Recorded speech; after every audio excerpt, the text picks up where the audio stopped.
बिस्मिल्लाहिर्रहमानिर्रहीम। अस्सलाम वालेकुम स्टूडेंट्स, कैसे हैं आप सब। उम्मीद करती हूँ आप सब बिल्कुल खैरियत से होंगे। स्टूडेंट्स, आज हम फेडरल बोर्ड के पास्ट पेपर 2017 के सप्ली के दो जो पेपर्स हैं, ठीक है, उनके ऑब्जेक्टिव्स को डिस्कस करेंगे। Let's start. क्वेश्चन नंबर 1 है हमारे पास, when 1 mole of each of the following is completely burned in oxygen which will give the largest mass of carbon dioxide.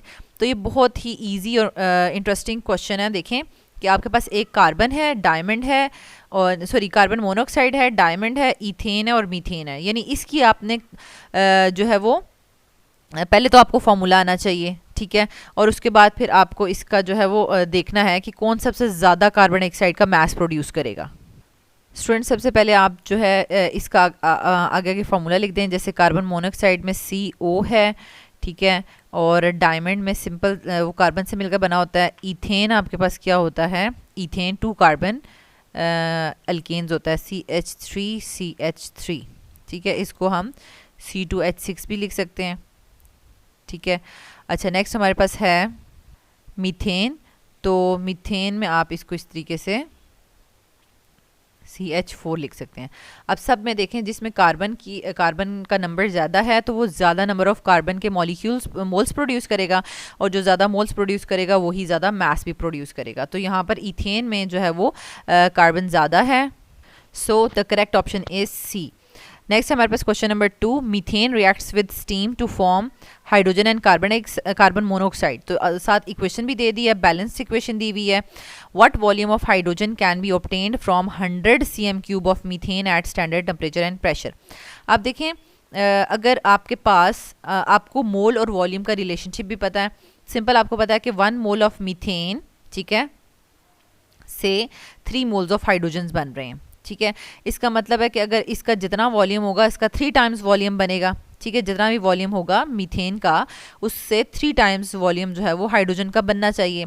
अब हमारे पास है 100 cm³, ठीक है। 100 cm³ जो है वो मीथेन अगर होंगे तो उससे 3 टाइम्स मतलब 300 cm³ ऑफ हाइड्रोजन होंगे, ठीक है। तो ये सिंपल देखने से हमें पता चल गया, ऑप्शन A करेक्ट है, 300, ठीक है। देन है question number 3, which one is the correct value for R। तो स्टूडेंट्स, मैंने आपको बताया कि कुछ ऐसी चीज़ें पेट होती हैं, कांस्टेंट वैल्यूज़ होती हैं, यूनिट्स होते हैं, वो आपने याद करने हैं, ठीक है। तो ये उनमें से जनरल गैस कांस्टेंट R जो है वो वही चीज़ है, आपने उसको याद करना है। तो इसका करेक्ट ऑप्शन है B, 0.0821 dm³ atm पर केल्विन पर मोल, ठीक है।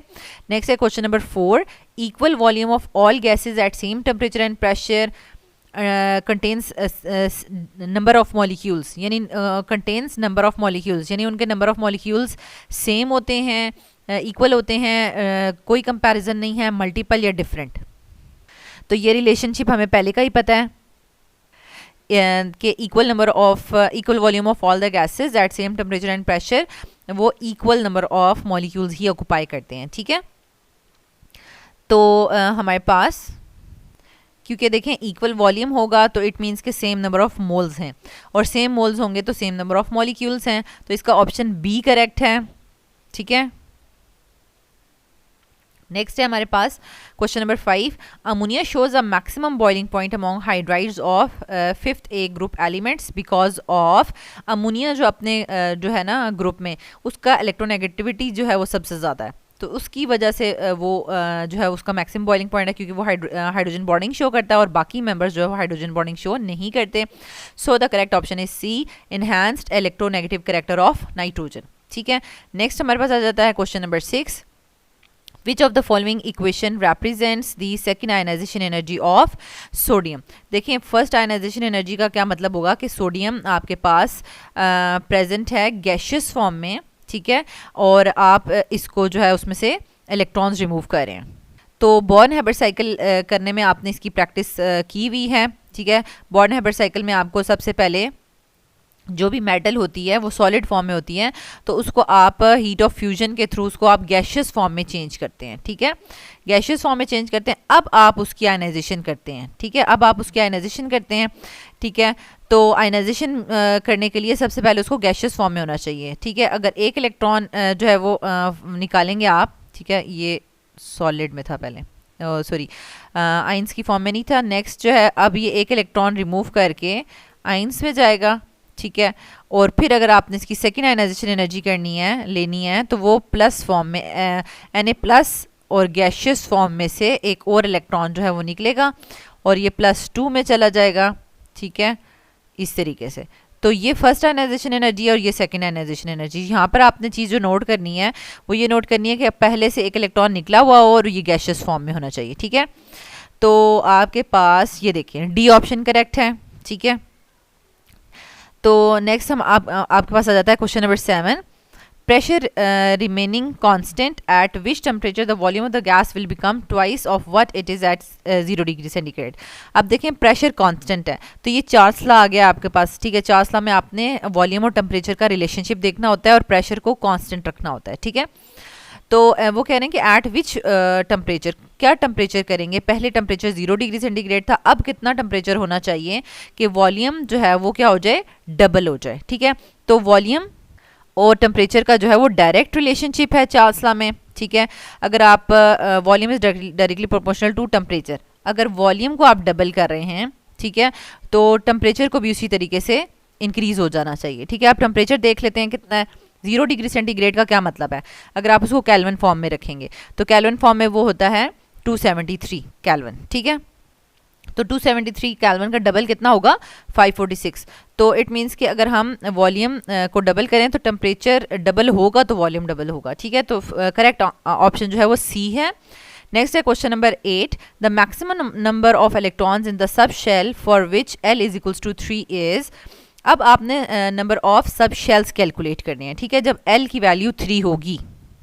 तो स्टूडेंट्स यहाँ पर अगर हमने सब शेल्स में इलेक्ट्रॉन्स की अमाउंट कैलकुलेट करनी है, नंबर कैलकुलेट करना है, तो उसका फॉर्मूला है हमारे पास। तो ये हमारे पास आ जाता है 2 और 2L+1, ठीक है। तो हमने यहाँ पर L की वैल्यू जब 3 होगी तो उसके लिए नंबर ऑफ़ इलेक्ट्रॉन्स कैलकुलेट करने हैं। L की वैल्यू 3 के लिए तो ये देखें हमारे पास 3 3 9 9, सॉरी ये यहाँ पर 2 आ जाएगा, 3 2 6, तो यहाँ पर हमारे पास आ जाता है 14, ठीक है। Number of electrons in sub shell when L is equals to 3 is 14, तो ऑप्शन ए करेक्ट है। नेक्स्ट है हमारे पास क्वेश्चन नंबर 9। ये HOH का जो बॉन्ड एंगल है वाटर में 104.5 डिग्री का है, लेकिन 109.28 का नहीं है, यानी टेट्राहेड्रल, परफेक्टली टेट्राहेड्रल का होता है ना ये, तो वो नहीं है। ये किस वजह से है ऐसा, तो अब आप देखें बेसिकली यहाँ पर हमारे पास वाटर में दोनों तरह की रिपल्शंस हैं। वाटर में अगर हम इसको ड्रॉ करें तो वाटर में हमारे पास दोनों तरह की रिपल्शन, ये ऑक्सीजन है, ठीक है, इसके पास ये यहाँ पर लॉन पेयर आ जाते हैं, ठीक है, और ये हमारे पास हाइड्रोजन आ जाते हैं, ठीक है। अब आपके पास ये देखें लॉन पेयर रिपल्शन भी है और lone pair bond pair repulsion भी है, ठीक है। लेकिन जो मैग्नीट्यूड है ना वो लॉन पेयर रिपल्शन का बहुत ज़्यादा है, ठीक है, और उसकी वजह से जब ये लॉन पेयर रिपल्शन होगी, ठीक है, तो वो इसके ऊपर भी आगे फर्दर रिपल्शन शो करेगा और ये एंगल छोटा हो जाता है। दैट्स वाई मेनली आप इसको लॉन पेयर रिपल्शन का क्वेश्चन जो है उसको करेक्ट करेंगे, ठीक है। 9 का सी जो है वो आंसर, ये करेक्ट आंसर है। नेक्स्ट है question number 10। For which of the following reaction Kc has units of concentration. अब कंसनट्रेशन के यूनिट्स होते हैं मोल्स पर dm³। अब वो कह रहे हैं कि Kc के यूनिट्स कब जो है वो मोल्स पर dm³ आ सकते हैं, ठीक है। अब देखें बेसिकली हमारे पास होता है Kc का जो एक्सप्रेशन होता है ना वो होता है प्रोडक्ट ओवर रिएक्टेंट्स। तो अगर तो आपके पास प्रोडक्ट और रिएक्टेंट्स के जो है वो मोल्स इक्वल हों तो Kc का यूनिट नहीं होता, क्योंकि वो आपस में कैंसिल आउट हो जाते हैं, ठीक है। लेकिन अगर हमारे पास एक जो यानी अगर फॉर एग्जांपल 3 मोल्स हों प्रोडक्ट्स के और 2 मोल्स हों रिएक्टेंट्स के, ठीक है, तो वो जो 2 हैं इन 2 के साथ कट के एक जो है वो आपके पास मोल पर dm³ जो है वो बाकी रह सकता है, ठीक है। तो Kc के यूनिट्स कब मोल्स पर dm³ यानी कंसंट्रेशन के यूनिट्स के इक्वल आएंगे, जब आपके पास एक जो मोल है वो प्रोडक्ट का ज़्यादा होना चाहिए, ठीक है, एक मोल जो है वो प्रोडक्ट का ज़्यादा होना चाहिए। तो देखें सी ऑप्शन में प्रोडक्ट के 2 मोल्स हैं और रिएक्टेंट का 1 मोल है, तो ऑप्शन सी करेक्ट है। नेक्स्ट है हमारे पास question number 11। The unit which indicates the largest amount of energy तो स्टूडेंट्स ये आपको इनके सब के अगर जब रिलेशनशिप आएंगे आपस में तो अब आप फिर डिसाइड कर सकते हैं कि कौन जो है वो लार्जेस्ट यूनिट है एनर्जी का। तो वैसे हमें जो यूनिट्स आते हैं, जैसे हमने 1 कैलोरी का पढ़ा हुआ है, 1 calories is equals to 4.18 joule. ठीक है, उसके बाद हमने 1 जूल का पढ़ा हुआ है कि 1 जूल किसके इक्वल होता है, 10⁻7 अर्ग्स के इक्वल होता है। ठीक है, और इसी तरीके से अगर हम इलेक्ट्रॉन वोल्ट्स में देखें तो 1 joule is equals to 6.24 10⁻18 electron volts के बराबर होता है। ठीक है, तो यहाँ से हमें देख के पता चल रहा है कि मींस के बहुत ढेर सारे इलेक्ट्रॉन वोल्ट्स होंगे तो वो 1 जूल के इक्वल बनते हैं, और 10⁻7 अर्ग्स होंगे तो वो 1 जूल के इक्वल बनते हैं। मींस के ये जो है ना अर्ग्स और इलेक्ट्रॉन वोल्ट्स ये बहुत छोटे यूनिट्स हैं। ठीक है, और उसके बाद जब 1 जूल्स में जूल की अगर आप बढ़ा लें 4.18 जूल मिलकर 1 कैलोरी बनाते हैं, तो यहाँ से हमें पता चला कैलोरी जो है वो लार्जेस्ट यूनिट है। ठीक है, या लार्जेस्ट अमाउंट है एनर्जी की। तो हमारे पास ऑप्शन सी करेक्ट है। नेक्स्ट है हमारे पास इवेपोरेशन ऑफ वाटर इज, देखें वाटर को इवेपोरेट करने के लिए क्या करना पड़ता है, सराउंडिंग से एनर्जी को एब्जॉर्ब करना पड़ता है। ठीक है, हीट एंटर हो रही होती है, so it is an endothermic reaction. ठीक है, तो इसका ऑप्शन बी करेक्ट है, एन एंडोथर्मिक चेंज। नेक्स्ट है हमारे पास question number 13, corrosion is an electrochemical process which requires. अब देखें कोरोजन का टॉपिक आपके 12th चैप्टर में बहुत इंपॉर्टेंट है, शॉर्ट क्वेश्चन में भी आ सकता है। ठीक है, उसके एनोड और कैथोड पे जो रिएक्शंस हो रहे हैं वो आपने बहुत अच्छे से प्रिपेयर करने हैं। तो बेसिकली आपको वैसे भी पता है कि कोरोजन होता है जंग लगना। तो अगर आप आयरन या लोहे की बनी हुई कोई चीज़ अगर आप बाहर रख दें, ठीक है, बाहर एयर में हर वक्त पड़ी रहे, ठीक है, लेकिन उस पर क्या है कि अगर सिंपल ड्राई फॉर्म में है तो उसको जंग नहीं लगेगा, लेकिन अगर बारिश हो रही है, उसके ऊपर पानी पड़ रहा है, मॉइस्चर है या एयर में मॉइस्चर ज़्यादा है, तो जिसकी वजह से वो आहिस्ता आहिस्ता को जो है वो जंग लगने शुरू हो जाएगा, कोरोजन होने शुरू हो जाएगी। तो बेसिकली देखें ऑक्सीजन एंड वाटर जो है वो बेसिक रिक्वायरमेंट्स हैं कोरोजन की। तो ऑप्शन बी करेक्ट है। ठीक है, जिसमें आपने 1 और 2 जो है ऑप्शन सेलेक्ट करने हैं। नेक्स्ट है question number 14, AgCl dissolves with concentration of this. ठीक है, यानी AgCl की कंसंट्रेशन दी हुई है और KSP को फाइंड आउट करना है। तो KSP क्या होता है, यानी जो आयंस की कंसंट्रेशन है उनको आपने मल्टीप्लाई करना है। तो सिंपल आपने क्या करना है कि यानी 1 मोल ऑफ AgCl से 1 मोल ऑफ Ag और क्लोराइड आयन बनेगा ना। ठीक है, और अगर इतनी कंसंट्रेशन होगी तो इसका मतलब है कि 2 × 10⁻² Ag की कंसंट्रेशन है और 2 × -2 Cl की कंसंट्रेशन है। इनको आपस में मल्टीप्लाई करें तो आपके पास 4 × 10⁻⁴ आ जाता है। तो ये करेक्ट ऑप्शन है। ठीक है, नेक्स्ट है हमारे पास question number 15, which of the following will form an ideal solution. तो यहाँ पर आइडियल सोल्यूशन कौन बना रहा है स्टूडेंट्स, यहाँ पर जो आइडियल सोल्यूशन होगा ना तो उसमें क्या होता है कि प्योर फॉर्म में उसमें जो भी इंटरमॉलिक्यूलर फोर्स ऑफ अट्रैक्शंस हैं, तो सोल्यूशन फॉर्म में भी उतनी ही फोर्स ऑफ अट्रैक्शंस होंगी सॉल्यूट और सॉल्वेंट के दरमियान में। ठीक है, तो यहाँ पर आप देख लें बेंजीन और CCl4 कम्प्लीटली नॉन पोलर हैं, और जब हम इनको मिक्स करेंगे तो इनके दरमियान में जो फोर्स ऑफ अट्रैक्शन है वो कम्प्लीटली नॉन पोलर मॉलिक्यूल जितनी ही हैं, प्योर फॉर्म जितनी। ठीक है, तो ये हमारे पास आइडियल सोल्यूशन बना रहा है, लेकिन बाकी सब जो हैं वो डिफरेंट, यानी अपने प्योर फॉर्म में सॉल्वेंट फॉर्म में वो डिफरेंट इंटरमॉलिक्यूलर फोर्सेस शो कर रहे हैं, और फिर जब उनका सोल्यूशन बनाते हैं तो उनकी जो आपस में इंटरमॉलिक्यूलर फोर्सेस हैं वो डिफरेंट हो जाती हैं। ठीक है, तो ये भी KP की और बलूचिस्तान की बुक में से आया हुआ है। ठीक है, यानी जो हमारे पास ideal and non ideal solutions हैं वो नेशनल बुक फाउंडेशन में डिटेल से डिस्कस नहीं किया हुआ। ठीक है, तो अब आपने सिंपल यहाँ पर देखना था नॉन पोलर जो बिल्कुल कंप्लीटली नॉन पोलर हैं उसको आपने चूज़ करना है। नेक्स्ट है question number 16, cathodic reaction in the electrolysis of dilute sulphuric acid is always, cathode पे हमारे पास हमेशा क्या होती है, रिडक्शन होती है। ठीक है, क्योंकि कैथोड पे इलेक्ट्रोलाइसिस में हमें पता है कि कैथोड के पास जो है वो पॉजिटिव आइंस मूव करते हैं। ठीक है, और वहाँ से वो इलेक्ट्रॉन्स गेन करेंगे, that will always be reduction. ठीक है, ए ऑप्शन करेक्ट है। एंड लास्ट क्वेश्चन है हमारे पास, 2.5 farads of electricity is passed through solution of copper sulfate, the number of gram equivalents of copper deposited on the cathode would be. अब ये देखें यहाँ पर आपसे पूछा हुआ ग्राम इक्विवेलेंट, सिंपल मैथ्स नहीं पूछा कि आप बता दें कि सिंपल कितना मैस ऑफ कॉपर डिपॉजिट हो रहा है या कितना मोल्स ऑफ कॉपर डिपॉजिट हो रहे हैं, ग्राम इक्विवेलेंट्स पूछे हैं, ठीक है। तो यहाँ पर आपने पहले सिंपल देख लें कि आपके पास कॉपर सल्फेट में जो कॉपर है वो किस उसकी ऑक्सीडेशन स्टेट क्या है, Cu+2 है ना। तो यहाँ पर ये देखें Cu+2 की फॉर्म में ये 2 इलेक्ट्रॉन्स गेन करेगा, इसकी रिडक्शन होगी और ये कॉपर सॉलिड में कन्वर्ट हो जाएगा, ठीक है।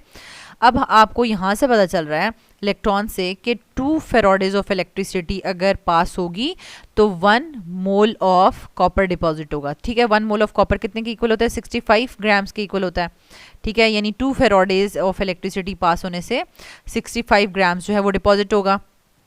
लेकिन ये सिंपल इसका मैथ है, ग्राम इक्विवेलेंट नहीं है, ठीक है। ग्राम इक्विवेलेंट होता है इसका हाफ, मीन्स के 28 ग्राम्स।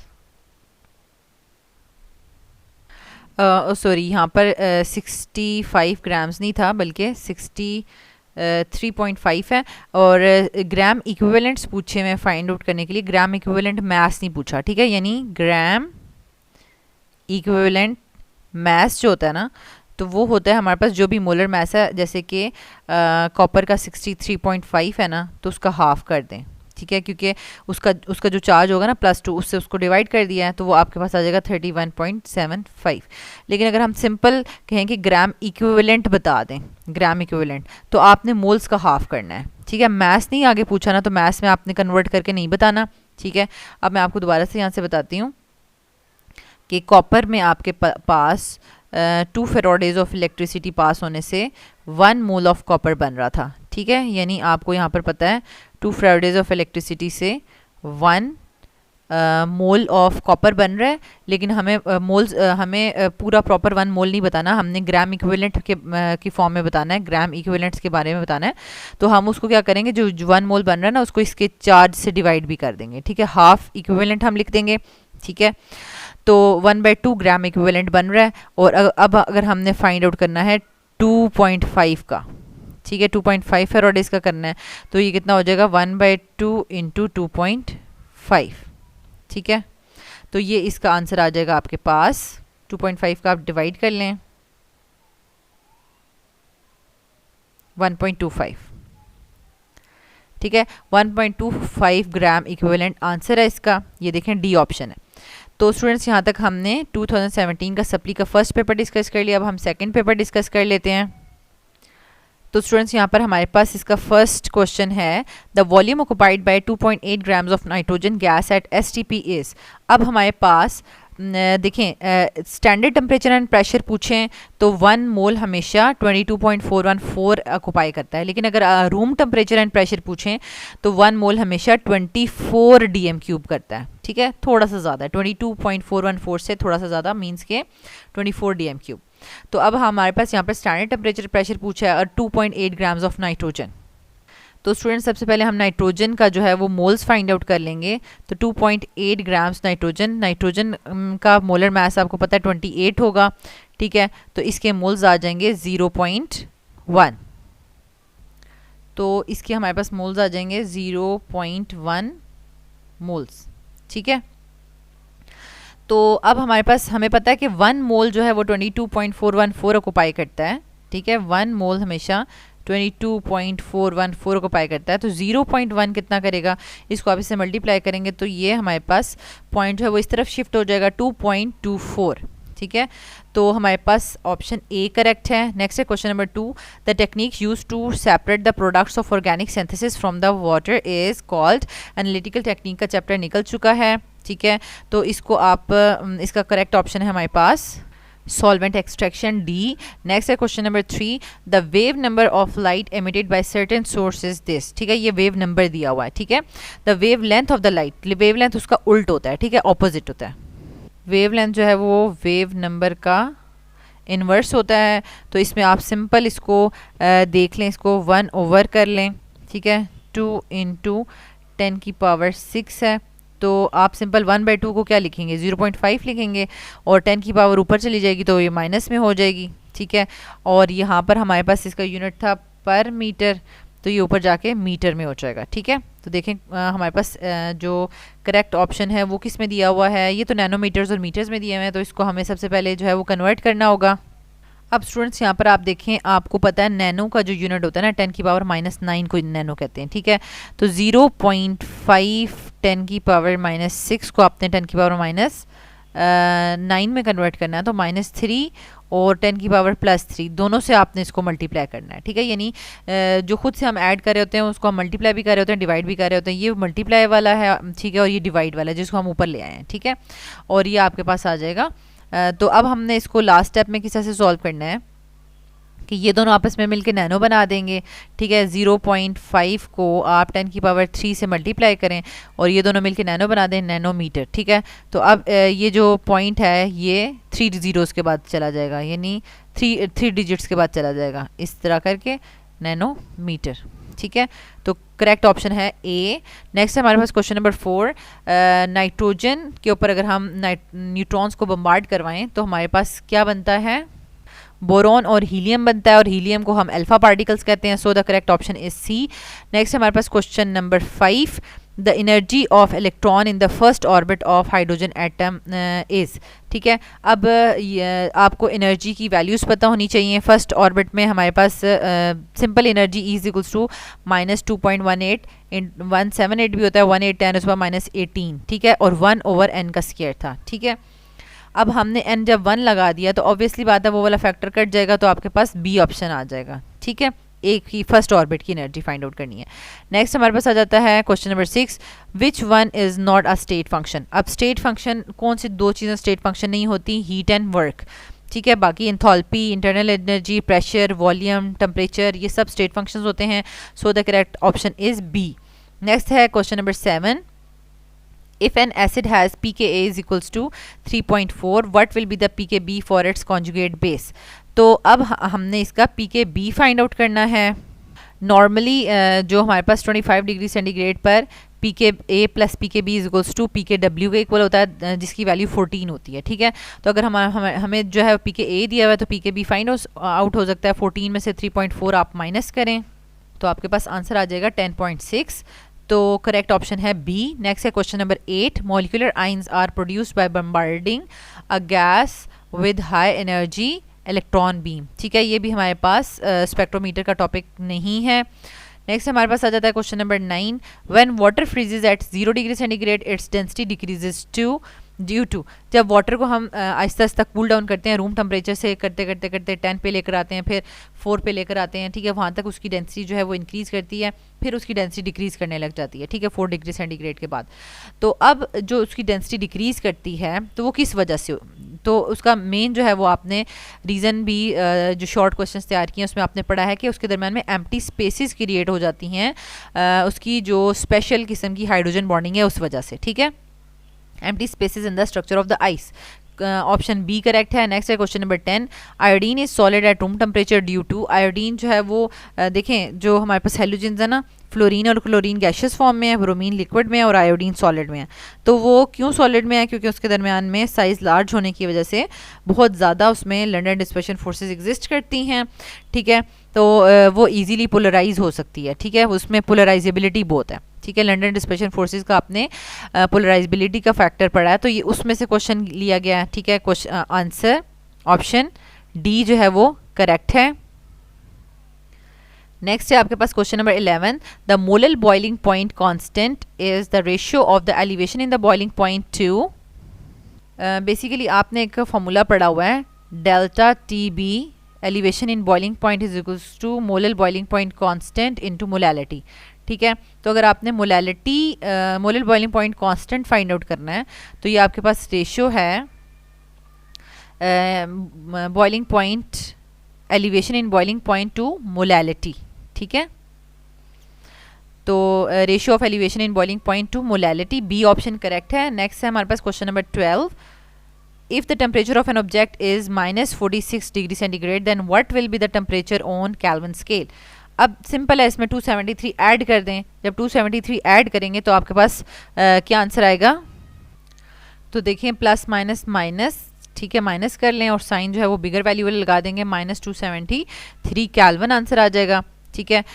बी ऑप्शन करेक्ट है। नेक्स्ट है question number 13। The quantum number values for 4d orbital is. 4d का क्या मतलब है, मींस कि हमें पता है कि एल की वैल्यू जो है वो एस के लिए 0 है, पी के लिए 1 है, डी के लिए 2 है एंड एफ के लिए 3 है।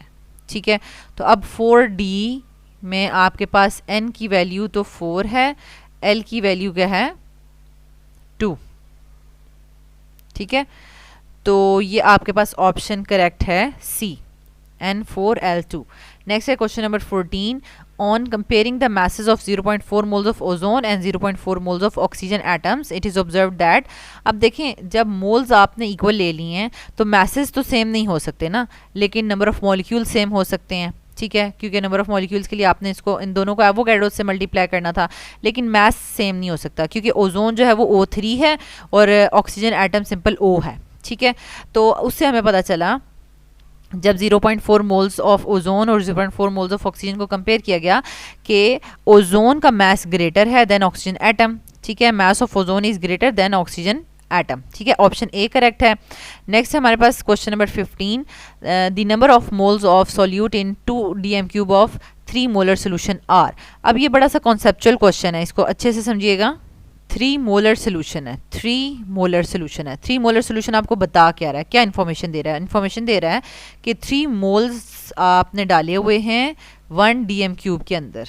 ठीक है, 3 मोलर सोल्यूशन ये बता रहा है। तो अब वो कह रहे हैं कि बताएं अगर 2 dm³ हो जाएगा तो उसके अंदर मोल्स कितने होंगे?